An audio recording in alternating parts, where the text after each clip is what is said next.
Hello दोस्तों, कैसे हैं आप? उम्मीद करते हैं आप लोग अच्छे होंगे। अब देखते हैं जैन धर्म। आज देखेंगे चैप्टर नंबर प्राचीन इतिहास का चैप्टर नंबर 6 है जैन धर्म। क्या है? जैन धर्म। जैन धर्म चैप्टर अपने में बहुत ही इंपॉर्टेंट है। ये हर एक एग्जाम में इसमें से एक क्वेश्चन आपको जरूर देखने को मिलेगा जैन धर्म से। ठीक है, क्योंकि ये धर्म के बात है। धर्म जहाँ रहेगा वहां पे राजनीतिक हो चाहे कुछ भी हो घुसड़िए देता है, इसलिए जैन धर्म से एक क्वेश्चन पक्का रहता है। ठीक है, चलिए देखते हैं जैन धर्म। जैन धर्म के संस्थापक एवं प्रवर्तक तीर्थकर कौन थे? ऋषभ देव थे। यानी जैन धर्म के संस्थापक एवं प्रथम तीर्थकर कौन थे? ऋषभ देव। यानी जैन धर्म का संस्थापक कौन थे? ऋषभ देव। कौन थे? ऋषभ देव। जैन धर्म के संस्थापक कौन थे? ऋषभ देव थे। अब एक कल्प सूत्र, यानी जैन परंपरा का सर्वाधिक लोकप्रिय ग्रंथ है। इसके एक भाग में जैन धर्म के 24वें तीर्थकर जन्म से लेकर निर्माण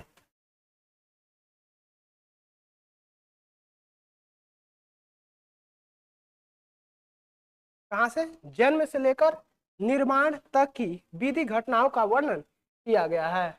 अब उनके जीवन की 5 प्रमुख घटनाओं को विशेष रूप से प्रस्तुत किया गया है, जैसे गर्भाधान, जन्म, गृह त्याग, ज्ञान प्राप्ति व प्रथम उपदेश। ठीक है, जैन धर्म के 23वें तीर्थकर पार्श्वनाथ है। यानी जैन धर्म के 23वें तीर्थकर कौन है? पार्श्वनाथ है, जो काशी के इक्ष्वाकु वंशीय राजा अश्वसेन के पुत्र थे। किसके पुत्र थे? अश्वसेन के पुत्र थे। इन्होंने 30 वर्ष की अवस्था में संन्यास जीवन को स्वीकारा है।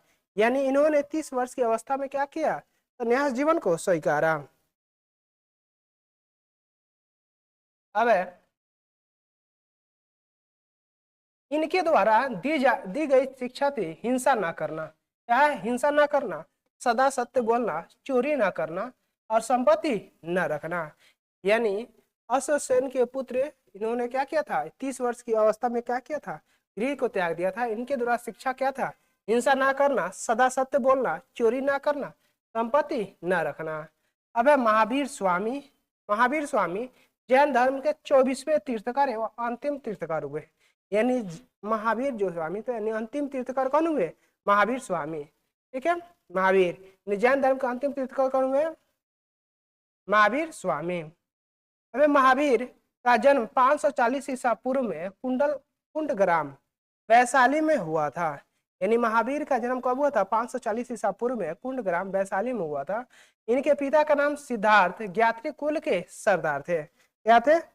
ज्ञात्री कुल के सरदार थे। और माता का नाम त्रिशला।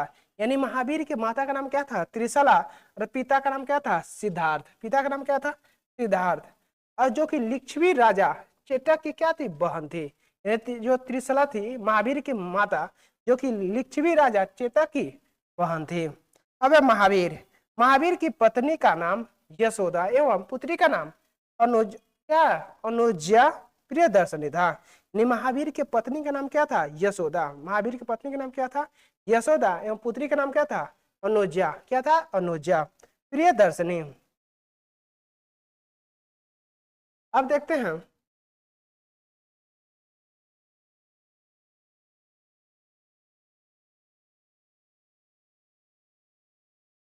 अब महावीर के बचपन का नाम क्या था? वर्धमान था। महावीर के बचपन का नाम क्या था? वर्धमान था। इन्होंने 30 वर्ष की उम्र में माता पिता की मृत्यु के पश्चात अपने बड़े भाई नंदीवर्धन से अनुमति लेकर संन्यास जीवन को स्वीकार लिया था। यानी इसने महावीर ने अपना बचपन का नाम क्या था? वर्धमान था। इन्होंने 30 वर्ष की उम्र में माता पिता की मृत्यु के पश्चात अपने बड़े भाई से नंदीवर्धन से अनुमति लेकर संन्यास जीवन को स्वीकारा था। ठीक है, यहाँ पे देखते हैं महावीर के गर्भाधान के समय उनकी माता त्रिशला ने 14 वस्तुओं का स्वप्न देखा था। कितने वस्तुओं का? 14 वस्तुओं का स्वप्न देखा था। 14वां वस्तु थी हाथी, बैल, शेर, देवी लक्ष्मी, कलश, पालकी, सरोवर, छोटी नदी, अग्नि, ध्वज, माला, रत्नों का ढेर, सूर्य और चंद्रमा। उन्होंने अपने सपनों के बारे में एक ज्योतिषों से बात की। ज्योतिषी ने बताया कि वे एक ऐसे पुत्र को जन्म देगी जो या तो राजा राजाध्यक्ष होगा अथवा एक महान संत होगा। ठीक है, ये था महावीर के बारे में। और आगे देखते हैं हम।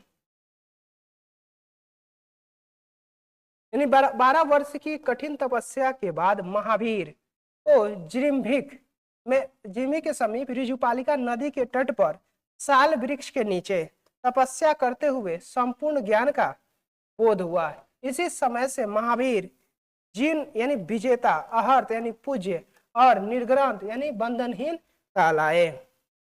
ठीक है, अब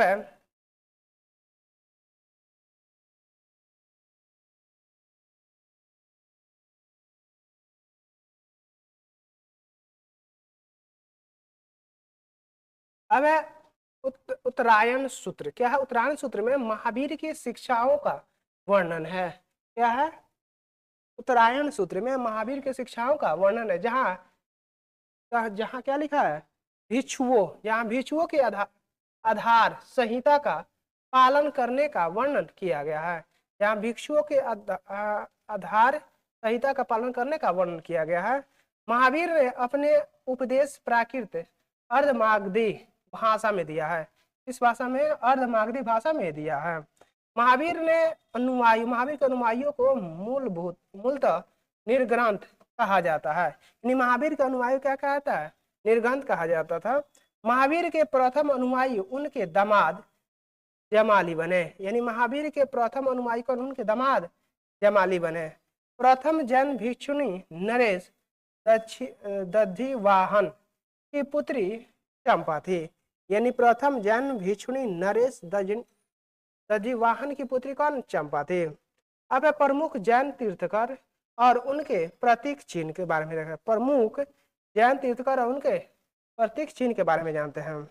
जैन तीर्थकर के नाम प्रतीक चिन्ह, जैन तीर्थकर के बाद प्रतीक चिन्ह एक क्रम में, यानी क्या है प्रमुख जैन तीर्थकर और उनके प्रतीक चिन्ह एक क्या है, एक क्रम में एवं क्रम में। ठीक है, चलिए देखते हैं।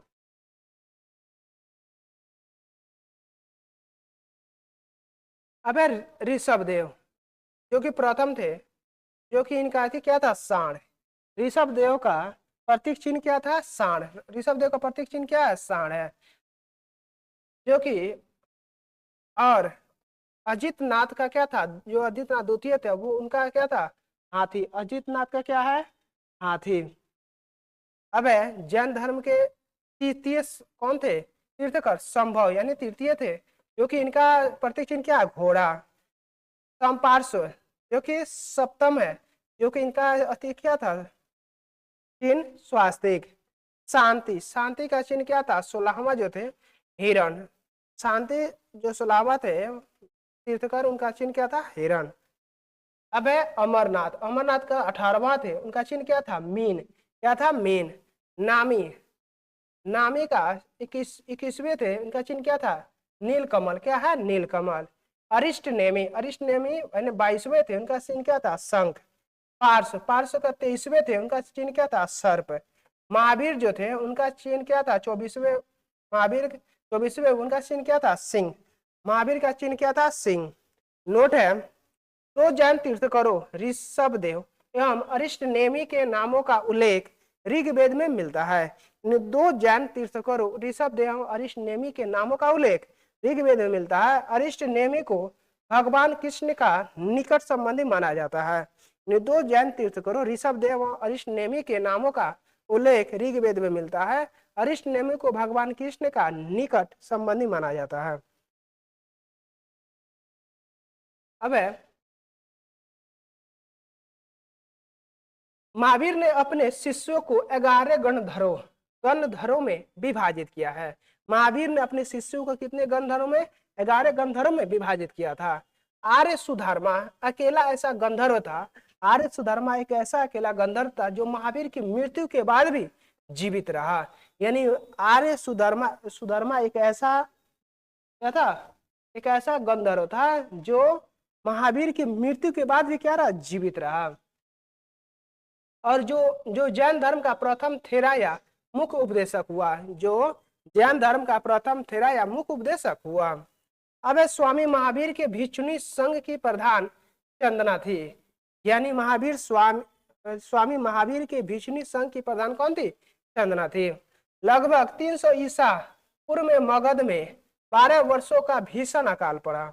यानी लगभग 300 ईसा पूर्व में मगध में 12 वर्षों का भीषण अकाल पड़ा, जिसके कारण भद्रबाहु अपने शिष्यों सहित कर्नाटक चले गए।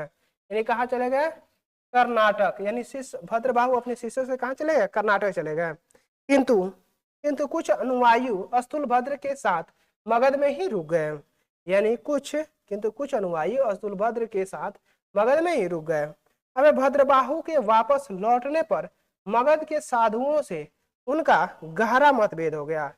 यानी भद्रबाहु के वापस लौटने पर मगध के साधुओं से उनका क्या हुआ, गहरा मतभेद हो गया, जिसके परिणाम स्वरूप जैन मत श्वेतांबर एवं दिगंबर नामक 2 संप्रदायों में बट गया। श्वेतांबर एवं दिगंबर नामक 2 संप्रदायों में बट गया। स्थूलभद्र के शिष्य श्वेतांबर, स्थूलभद्र के शिष्य क्या कहलाए, श्वेतांबर, श्वेत धारण वस्त्र करने वाले, एवं भद्रबाहु के शिष्य दिगंबर नग्न रहने वाले कहलाए।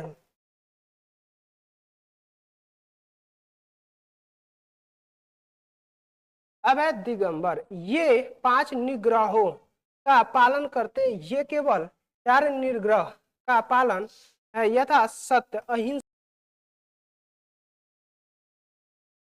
तीसरा है, इसमें महिलाएं, यानी किसमें, दिगंबर में महिलाएं तीर्थकर नहीं हो सकती।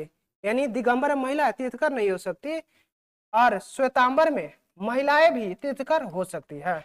यानी दिगंबर में महिलाएं तीर्थकर नहीं हो सकती, श्वेतांबर में महिलाएं तीर्थकर हो सकती है। चौथा कह रहा है, दिगंबर में महावीर ने विवाह नहीं किया था। दिगंबर में कहा जा रहा है कि महावीर ने विवाह नहीं किया था। वहीं श्वेतांबर में कहा जा रहा है कि हम ये जानते हैं कि महावीर ने विवाह किया था और उन्हें संतान थी। महावीर ने विवाह किया था, उनका संतान था। ठीक है।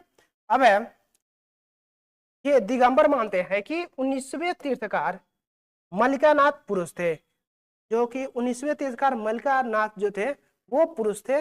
लेकिन कौन मानते हैं, दिगंबर। वहीं श्वेतांबर कहते हैं, श्वेतांबर मानते हैं कि मल्लिकानाथ जो थी क्या थी, एक स्त्री थी। क्या थी, स्त्री थी।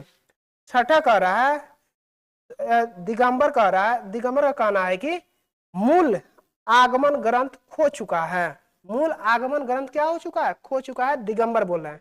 वहीं श्वेतांबर बोल रहे हैं, श्वेतांबर जैन आगमन ग्रंथ को स्वीकार करता है। जैन आगम ग्रंथ को क्या करता है, स्वीकार करता है। 7वां कह रहा है, कौन, दिगंबर मानते हैं कि केवल प्राप्ति के बाद उपवास करके रहा जा सकता है। केवल के बाद उपवास करके क्या हो सकता, रहा जा सकता है। लेकिन श्वेतांबर मानते हैं कि केवल प्राप्ति के बाद भी भोजन की आवश्यकता होती है। ठीक है। अब 8वां कह रहा है, कौन, दिगंबर स्त्रियों की इसी जीवन में मुक्ति का विरोध करता है। दिगंबर क्या करता है, स्त्रियों की इसी जीवन में मुक्ति का विरोध करता है। वहीं दिगंबर श्वेतांबर कह रहा है, इसी श्वेतांबर जीवन में स्त्रियों की मुक्ति की अधिकारिणी मानते हैं। अधिकारिणी क्या मानते हैं। 9वां कह रहा है, दिगंबर सफेद वस्त्र नहीं पहनते क्योंकि इसे निर्माण यानी मोक्ष बाधक मानते हैं। मोक्ष क्या बाधक मानते हैं।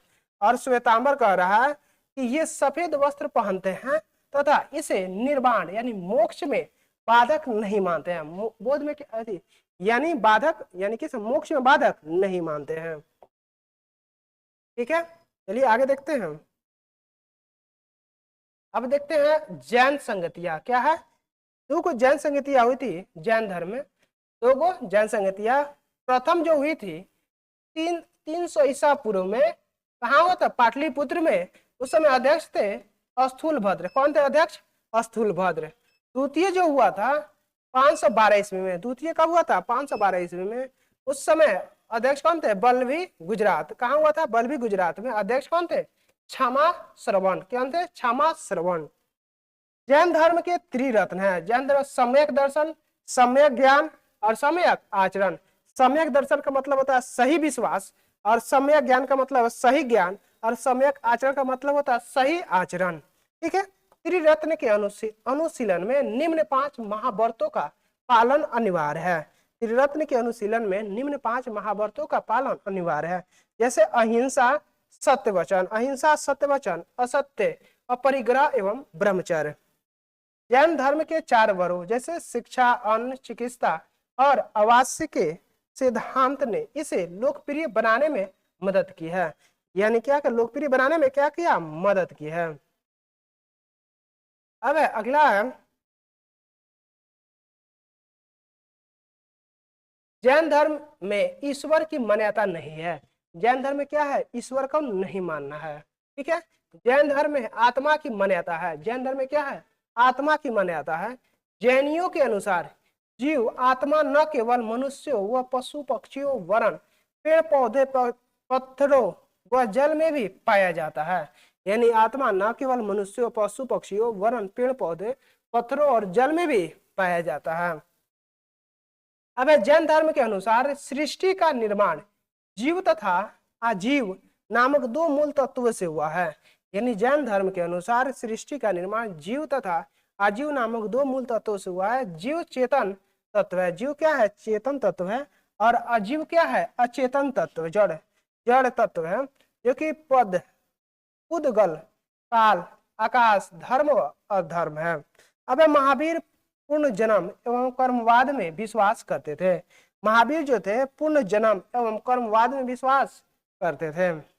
अब जैन धर्म के सप्तभंगी ज्ञान के अन्य नाम स्यादवाद व अनेकातवाद है, जो जैन धर्म का मौलिक सिद्धांत है। जो जैन धर्म का मौलिक सिद्धांत है। जो जैन धर्म का मौलिक सिद्धांत है।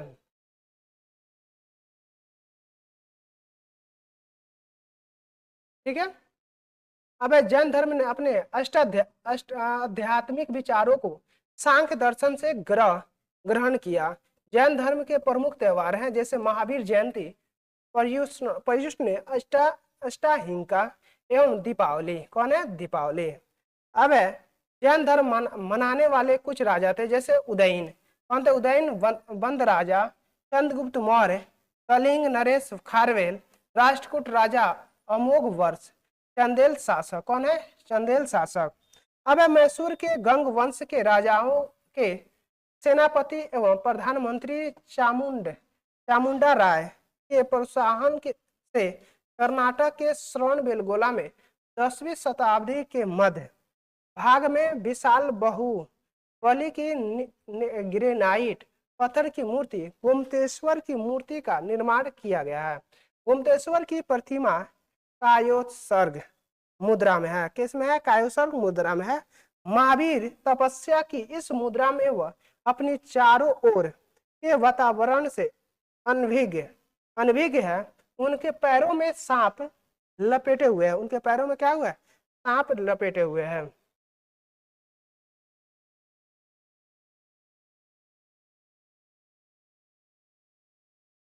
तथा चींटियों ने मिट्टी के घरौंदे बना दिए हैं। चींटियों ने मिट्टी के घरौंदे बना दिए हैं। यह मूर्ति 18 मीटर या 57 फीट ऊंची है। कितने है? 57 फीट ऊंची है। एवं एक ही चट्टान के काटकर बनाई गई है, या एक ही चट्टान को काटकर बनाई गई है। यह विश्व में एक ही पत्थर से बनी है। यह विश्व में एक ही पत्थर से बना बिना किसी सहारे के खड़ी सबसे लंबी मूर्ति है। बिना किसी सहारे के खड़ी सबसे बड़ी मूर्ति है। अब राजस्थान में माउंट आबू पर स्थित जैन मंदिर विमल शाह द्वारा बनवाए गए हैं। राजस्थान में माउंट आबू पर स्थित जैन मंदिर विमल शाह द्वारा बनवाए गए हैं। अब है काठियावाड़, गुजरात में पालीताना के निकट शत्रुंजय की पहाड़ियों में एक विशाल जैन तीर्थकर है। यानी काठियावाड़ में पालीताना के निकट शत्रुंजय की पहाड़ियों में एक विशाल जैन तीर्थकर है, जहां एक साथ जुड़े हुए ऋषियों मंदिरों दर्शनीय है। क्या है? दर्शनीय है। अब खजुराहो में जैन मंदिरों का निर्माण चंदेल शासकों द्वारा किया गया है। यानी खजुराहो में जैन मंदिरों का निर्माण किसके द्वारा? चंदेल शासकों द्वारा किया गया है।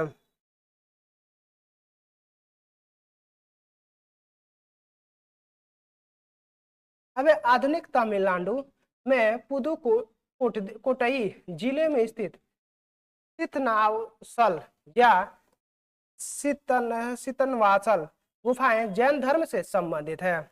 अब मौर्योत्तर युग में मथुरा जैन धर्म का प्रसिद्ध केंद्र था।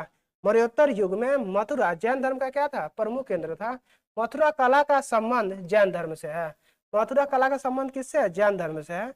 जैन तीर्थंकरों की जीवनी भद्रबाहु द्वारा रचित कल्प सूत्र में है। जैन तीर्थंकरों की जीवनी भद्रबाहु द्वारा रचित कल्प सूत्र में है। 72 वर्ष की आयु में महावीर की मृत्यु निर्वाण यानी 468 ईसा पूर्व में बिहार राज्य के पावापुरी राजगीर में हो गई। अब मल्ल राजा सृष्टिपाल के राज प्रसाद में महावीर स्वामी को निर्माण प्राप्त हुआ था। यानी मल्ल राजा सृष्टिपाल के राज प्रसाद में महावीर स्वामी को निर्माण प्राप्त हुआ था। अब जीवक चिंतामणि जैन संत तिरुवक्तेश्वर द्वारा लिखित संगम साहित्य का एक जैन महाकाव्य है।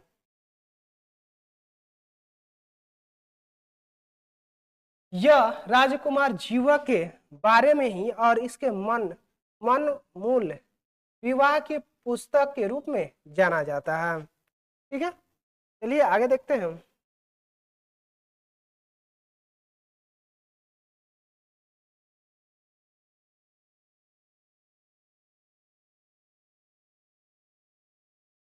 अब नोट में दिया हुआ है, यानी 6ठी से 9वीं क्या है? 6ठी से 9वीं शताब्दी के बीच वडोदरा के पास अकोटो क्या है? अकोटा गुजरात एवं पश्चिमी भारतीय क्षेत्र में कांस्य की अधिकांश मूर्तियां महावीर, पार्श्वनाथ या आदिनाथ जैसे तीर्थंकरों की बनाई जाती थी। यानी पार्श्वनाथ और आदिनाथ जैसे तीर्थंकरों की बनाई जाती थी। इसमें तीर्थंकरों को एक सिंहासन पर विराजमान दिखाया गया और उनमें ये तीर्थंकर अकेले या 3 से 24 तीर्थंकरों में से इस समूह से प्रस्तुत किए गए। अब इनके अलावा कुछ प्रमुख तीर्थंकरों की शासन देवियों या याचनियों की नारी प्रतिमाएं भी बनाई जाने लगी। शंकरेश्वरी आदिनाथ की शासन देवी एवं अविंका नेमिनाथ की शासन देवी है। कौन है? अविंका नेमिनाथ की शासन देवी है। ठीक है, यहाँ पे हमारा जैन धर्म समाप्त हुआ। अगला चैप्टर है बौद्ध धर्म, जो कि अगला वीडियो में देखेंगे। Thank you for watching. Like share and subscribe.